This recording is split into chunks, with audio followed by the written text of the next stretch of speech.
What a total delight to be here. This is my first Roguelike celebration, although I've probably watched the equivalent of 2 conferences worth of videos online over the years. So it's really an honor to be up on the stage and to be here with all of you. So this talk is called Writing with the Machine. It is emphatically a bard talk.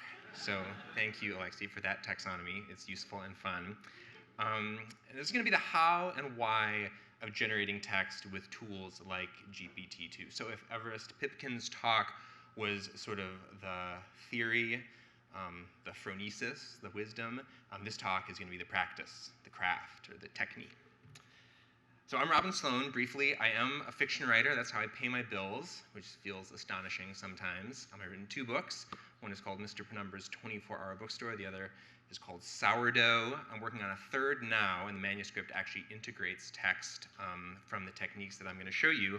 And also, notably, I just want to mention that I did some writing for a video game that just came out. It's called Neocab. It's on many different platforms, including the Nintendo Switch. And although not a roguelike, I think has a lot of this sort of procedural and recombinatory elements that might appeal to a group like this. So I encourage you to check it out. So just to kind of locate ourselves in the technology space-time continuum, there's machine learning. And although that's a big, wide, disparate, complicated field with a long history, the thing that I have found most clarifying is to remember that there's statistics at the core of it. I feel like a lot of the sort of smartest and in a way most grounded practitioners of AI and machine learning talk about their work as just kind of like deciding on a statistical distribution. And it could be a distribution of images or words or musical notes or decisions that a person makes behind the wheel of a car. It's perhaps a little simplistic, but I found it very sort of demystifying as well. So under the broad category of machine learning, there are language models, and language models are even simpler. They just tell you what word comes next in the context of some corpus that you're working with, and we heard all about that earlier. And finally, we have a very specific, particular kind of model, actually a particular code base, and that's GPT-2, which is made by OpenAI, a really interesting, kind of intense organization here in San Francisco. GPT-2 stands for Generative Pre-trained Transformer 2. And setting up that environment and getting that code running is way beyond the scope of this talk. The good news is that the machine learning community, especially of late, has been really good about documenting its work and being kind of open with tutorials and like resources that can bring people up to speed. So you'll have no problem finding that yourself online. In my experience, the best existing tutorial is by the strange and mysterious Gwern. It's kind of like the sage of the internet, and you can find it by Googling Gwern GPT-2, which sort of sounds like a spell all on its own. So the technical part is easy. There's a lot of resources to get you started. Really more difficult, once you have this up and running, is how do you use it, right? How do you actually use this model to produce text that is not just a tech demo, but text that's actually useful in some creative context. So I want to ground this talk in a very particular case study, and it's a project I did earlier this year, so I'll set it up for you. I decided, after playing with these tools and finding them sort of inspiring and provocative, I decided that I wanted to send people fantasy stories, quest tales generated by a machine learning system. So, because nothing can be simple, I came up with a story about sending people stories generated by a machine learning system. And the story is that, this Academy of Wizards lives in a world reigned over by a dark and powerful Dark Lord, and they're trying to figure out what quest they can use to defeat him. They're not just going to try a quest blindly. They're not dumb. So they're simulating different possible quests on their sort of cosmic computers, their mage frames. And so they've reached out to you, unworthy apprentices, to define the parameters for one of these quests. You're going to decide who does the quest, what they're after, where they're going. And they're going to run these through their mage frames, and they're going to hope that one of these, just one, succeeds, because so far they haven't found it. So Stories actually looked like this. They were delivered in the mail. They were sent via this terrific and sort of strange service called Lob. You can actually mail a letter, a real letter or a postcard, with just a line of code. And as an aside, I think there's a play-by-mail game waiting to be built, probably by someone in this room. So if that sounds like you should check out Lob. I just did one mailing, just the quest. My letters were formatted to look sort of like crusty mainframe reports, and of course, each one also came with a printed map, obviously.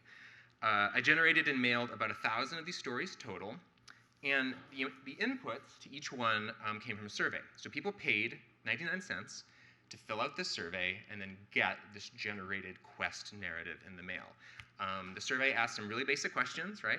Like who starts the quest, who leads the quest, and I had these sort of built-in options for people who weren't feeling creative, and I didn't want anybody to be stopped by the sense that they didn't know how to even parameterize a quest. I wanted everybody to be able to try it. So you could choose one of the options I selected, or, of course, you could fill in the blank yourself with literally whatever you wanted. This was a free entry text field. There were about 6 of them. I asked what they were after. Is it a sword, a chalice, a book, a severed head? Do they encounter a pig, an elk, a dragon, a melancholy giant, or something totally different? And even before we get to the quest generation part of this, the text generation part, I have to say one of the great benefits of doing a project like that is you end up with a CSV file full of things like this. Who might undertake a quest? Maybe a theologian, a basketball star, a gymnast, and a beagle? Maybe a talking fox? A swarm of ticks? So additionally, everyone who filled out this survey and paid their 99 cents got a custom generated map. This map was generated using techniques familiar to people in this room. I'm sure there are videos about it in the Roguelike Celebration archive. And the place names on the map were also procedurally generated, and importantly, those also became inputs into this text generation system. And that's important, and I'm going to talk more about that as we go on, but that's sort of what tied the map and the text together. These place names became the key, the glue, that let you hold your map in one hand and your story in the other and realize that this was kind of taking place in a real world. Okay, so that's what I had to start with. These are my ingredients. How did I connect that to this machine learning system? How did I connect it to GPT-2?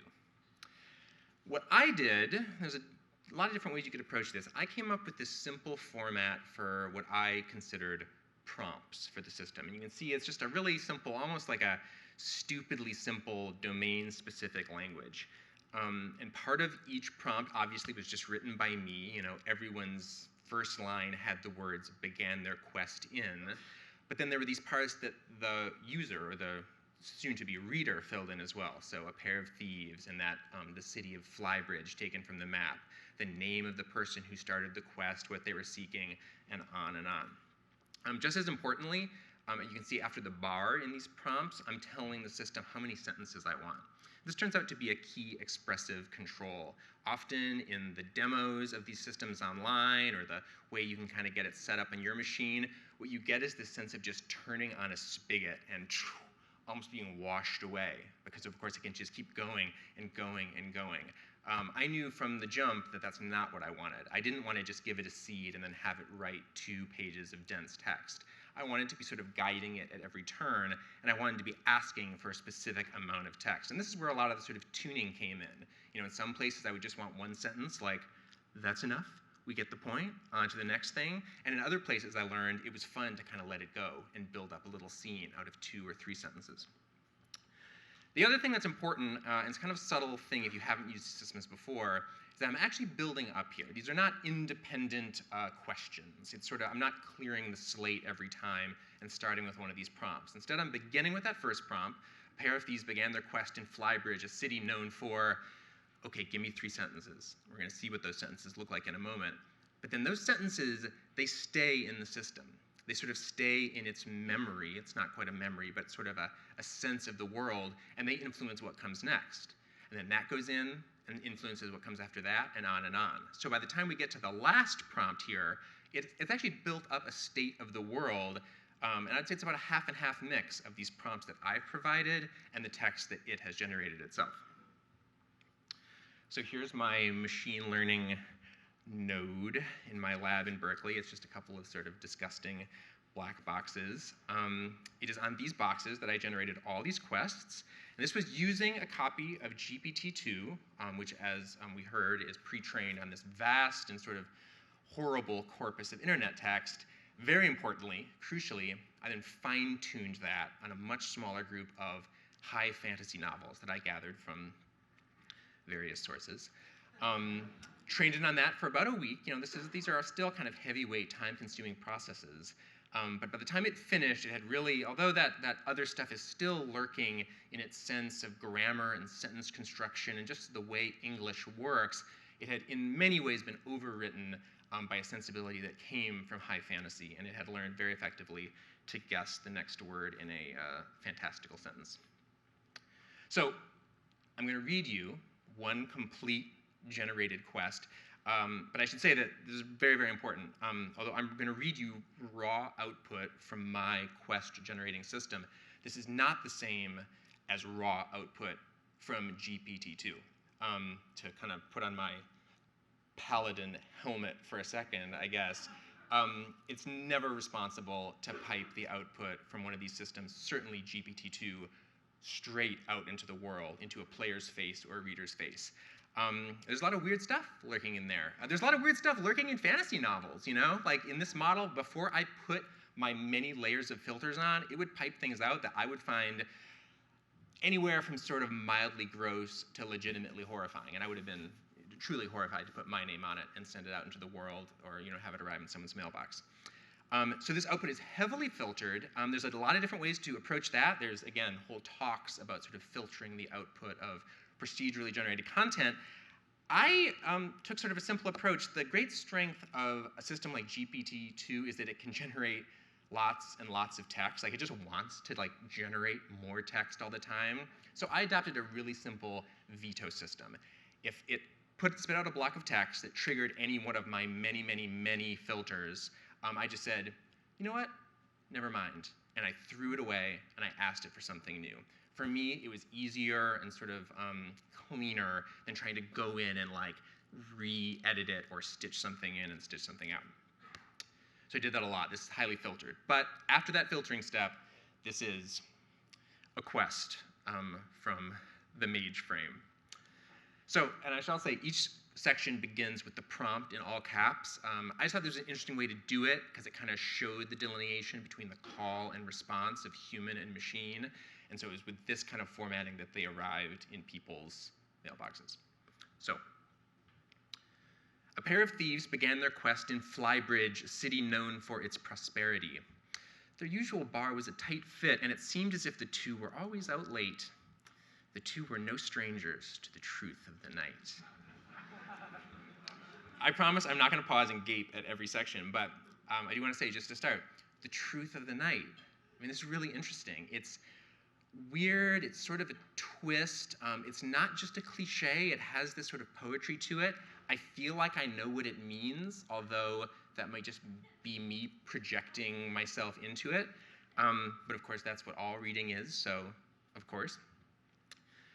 This quest to defeat the Dark Lord was led by Fenris Tusk, who had previously fought in the Free Cities. Fenris had escaped the fall of Lord Marisol and his consort Sula. That's cool, some world building there. We, of course, did not specify Lord Marisol or Sula anywhere. That just comes out of the machine's imagination. The questers sought a lost grimoire, which, with its 7 pages, revealed the secrets of the old tongue and also revealed the secret of locating the land of the dead. Solid. I might have wished for more than 7 pages, but then on the road towards Ningvad, and remember, Ningvad is a place on the map, so you can kind of be like, oh, I see, we're going south through the swamps. They encountered an elk. It was a majestic beast with a massive horned head and wings like the night sky. It moved with such power that it was almost a joy to behold. These were, in truth, the most dangerous and fearsome creatures in the realms. This is high-quality fantasy content. The questers crossed into the country called Andermea, known for its wealth. The land of the dead was one of the richest in the world, and its riches were matched by the generosity of its rulers. Okay, now, people in the room who have not worked with these kind of generative text systems before probably think, fine, that's interesting. If, like me, you have worked with these systems, this paragraph will kind of knock you back a little bit. Because here the land of the dead recurs. It remembered. I didn't just remember it from the last sentence, or even a few sentences before. This is like several paragraphs, way back near the start of the story. We talked about the grimoire, and the grimoire was going to sort of show us the path to the land of the dead. Now, it probably should not be as impressive as it is that the system can keep that kind of context, that kind of state in its world.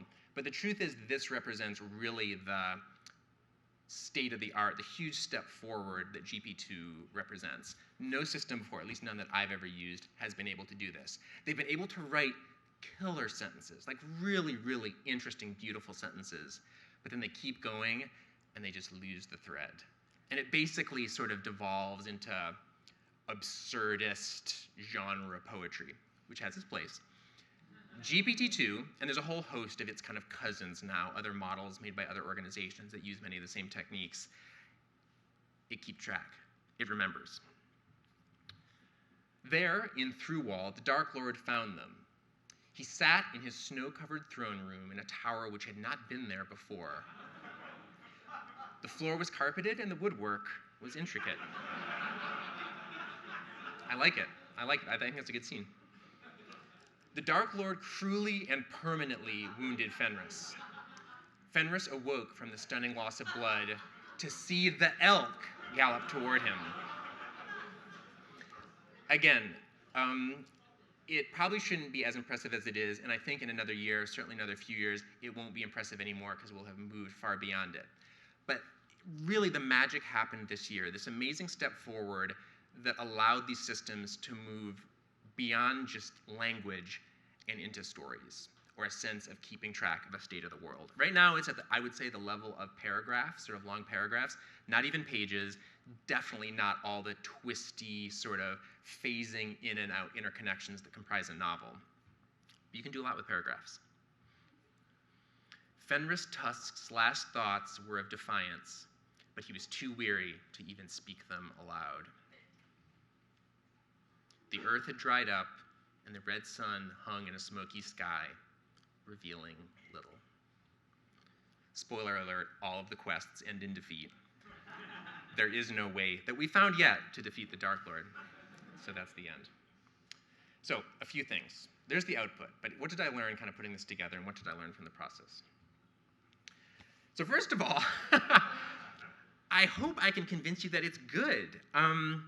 You know, in its structure, in the way it can surprise you, in the subtle things it can do, I believe, and this is just my opinion, based on all the things I've experimented with, all the things I've seen, the games I've played, I really think the output from models like this outpaces what you get from kind of text templates.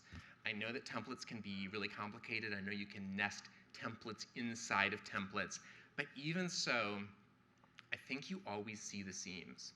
I think you read one and it's interesting. I think you read five and you start to sense the pattern. And that's fine because then the unit of sort of reading or the unit of enjoyment becomes the pattern, the thing, and you say, oh yeah, it's one of those. But if it's the language you're interested in, if it's the words, I think you've lost something when people sort of see through the words to this Rubik's Cube underneath.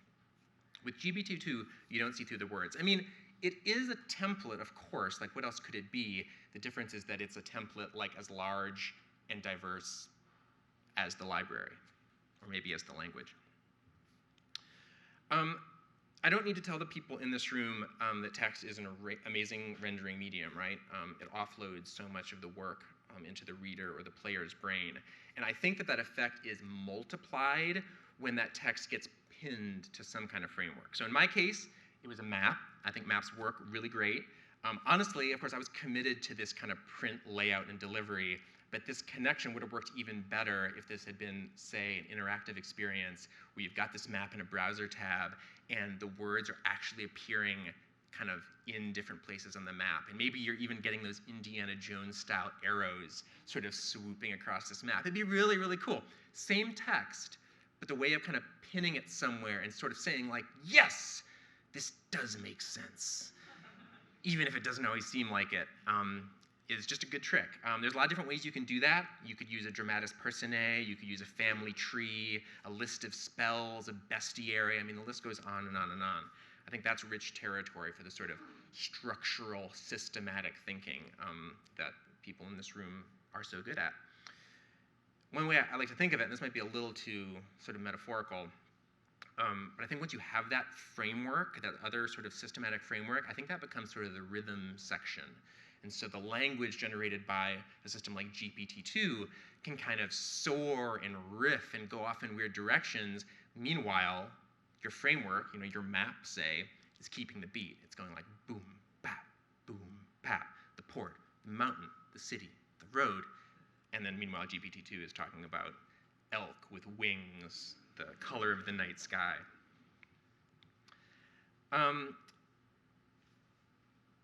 The other thing I think you want to think about is guiding the model with sharp turns. With templates and other kinds of procedural generation, you're planning ahead of time. You're defining. This probably becomes almost sort of druidic in addition to being bard-like, because with systems like GPT-2, you're definitely coaxing and you're guiding. And sometimes you're insisting. If you don't prompt in this way, if you just kind of set something up, if you like make a statement about the world and then ask the model to continue it, you'll still get interesting results. They're just a lot more variable. You're really letting the machine kind of decide entirely what comes next. And in my experience, these prompts became a really easy way to tell the model, here's what I want, and to sort of inject some, I would call it motion, or maybe drama, maybe just verbs, actually. So you see them highlighted here in my prompts. Again, these are all my decision. This is probably the most fully authored part of this whole project. I've inserted these words, these turns, like a city known for, was led by Fenris Tusk, who, like, I want you to tell me more about this character, Fenris Tusk.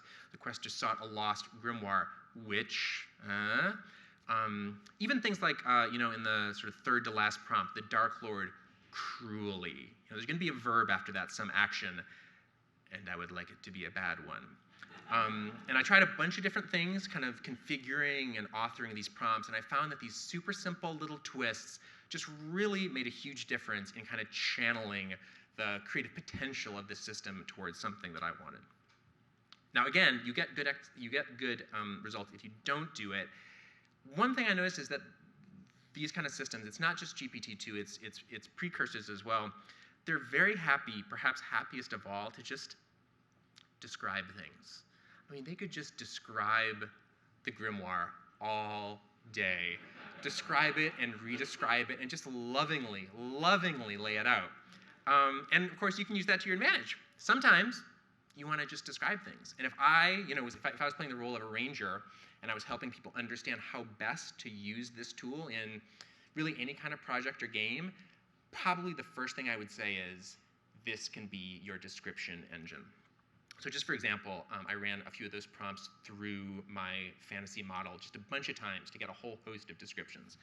So we get things like, the village of Farpuddle was known for its strange, swirling, cloud-scattered sand covering the streets. Cool. The village of Farpuddle was known for its ointment and the lovely purple leaves of the royal palm tree. The village of Farpuddle was known for its play and dancing, its fine musical stages, and prodigious haystacks. I mean, this is the beauty of words and the power of reading. Prodigious haystacks is ridiculous, but given the context, you're like, oh, they must play in the haystacks. A haystack gaming culture, I love it. The port of Sourdough was known for anything that wasn't quite right, like old scar tissue and tobacco beans. Amazing. The port of Sourdough was known for its dazzlingly colored drapes and gaudier furniture. The port of Sourdough was known for the rock sculptures and gold work of the great family of Cassadell, once the lords of loot. And again, you could generate these offline and then filter them and kind of store them to be deployed however you want. You could make thousands of them, millions of them, no problem. You could generate them live, and you could let them be super weird. You could also generate them live, and then you could stringently filter them. And so you could only accept descriptions that kind of like fit a certain particular template. And even within that template, I believe you would get diversity and sort of these little twists of delight, really, that you wouldn't get from a template that you'd written yourself. The town of Froyon, you could tell I was running out of fictional place names. The town of Froyon was known for its refined taste, its soapstone baths, its many excellent restaurants, its elegantly carved and gilded gewgaws. The town of Froyon was known for sweet making and embroidery and for the exploration of time. Or maybe the town of Froyon was simply known for its simplicity. Okay, so this is the last sort of piece of tactical advice I have, and it's the subtlest one, and maybe also the most powerful. I think the good thing is that also, I think this is useful in many different kinds of language and text generation. This is definitely not just something that applies to GPT-2. So I think you could use this effectively with other kinds of neural nets. I think you could probably use it with Markov chains, or really anything you have. So in this last prompt, there's a trick. It's very cryptic because this is my weird kind of way of describing things. But you notice there's an extra pipe. And there's actually a blank string following that extra pipe, which is, of course, invisible. And the system knows that anytime it sees that extra pipe, what it's going to do is rather than output the prompt, which it has done in every other case, right? It's shown us the text that went in and then its own completion. In this case, it's going to show me what comes after the pipe. And so it could say something different. I could substitute different text. In this case, I'm substituting nothing at all.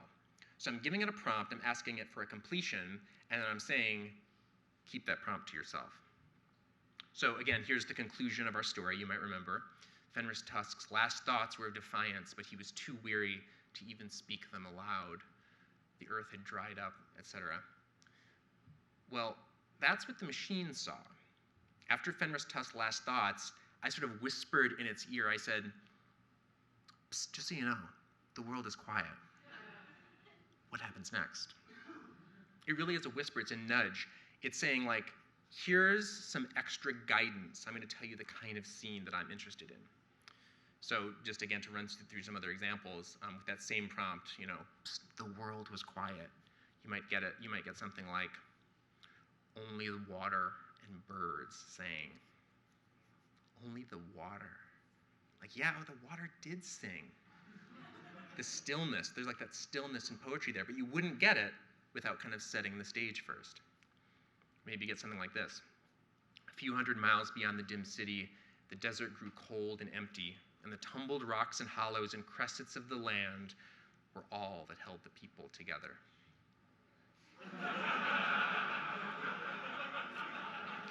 So this is literary. I really think it is, and I guess by literary I mean it's beautiful, interesting language. I think it soars well beyond genre, and I think it leaves gaps for readers to fill in. That's really important. So I promised a why. I think this is important because I certainly am guilty of getting distracted by cool new technical tricks. And I do think a system like GPT-2 is interesting and worth studying and playing with just for its own sake. But as an ingredient in a work of entertainment or interaction or art, I think you have to actually have a better reason than that. Of course, roguelikes are built on this judiciousness, this sense that like the right technology, even if it's an old one or sort of one that's been forgotten or left behind, can be very effective. In fact, it can fire the imagination better than the new thing. There's, in a way, a suspicion of the shiny new thing that I actually think is very healthy. So why? I think it's an important question and a fair one. This is the why. These systems can produce beautiful, interesting text that engages your curiosity. I think they make words that are beautiful and surprising, and they do so in ways that are actually really flexible. You're not just pressing one big button and hoping for the best. You can really shape and morph and guide these systems in interesting ways. Now, if this wasn't true, if the language wasn't beautiful, if this was just kind of a cool technical trick, then I wouldn't be standing here. I wouldn't be sharing this with you. That's it. That's literally the only reason. I mean, of course, I'm a fiction writer. This is the only reason I kind of think there is to put any text on any screen or any page. It's beautiful and surprising. So just to finish up, I want to say that on the meta level, working on all this stuff has made me introspect a lot about how I come up with new sentences, you know? Where do I pluck ideas from? How do I choose the next word as I'm going in a particular genre or not? I do not know. I have no answers, but I've found that question, the sort of murky mirror that this model has been for me, really provocative and interesting. And the other thing that working with these tools has made me aware of is just how much language is out there. Just how many things we can say that are beautiful and interesting and new. I mean, this one model, my same GPT-2 model, trained on all these fantasy novels, it says things like this. A pair of thieves began their quest in Flybridge, a city known for its wine. The master of the city was an old man with red hair and a deceptively childlike face. I would start a novel that way. And it says things like this. Then on the road towards Ningvad, they encountered an elk. It trotted along silently, its massive head bent low over its neck. A white-tipped arrow of fire shot out from its forehead, marking it as a member of a secretive race of elves. There could be a secretive race of elves who wield pale fire. And if it took something like GPT-2 to tell me that, then I say, thank you to the machine. And thank you also to you.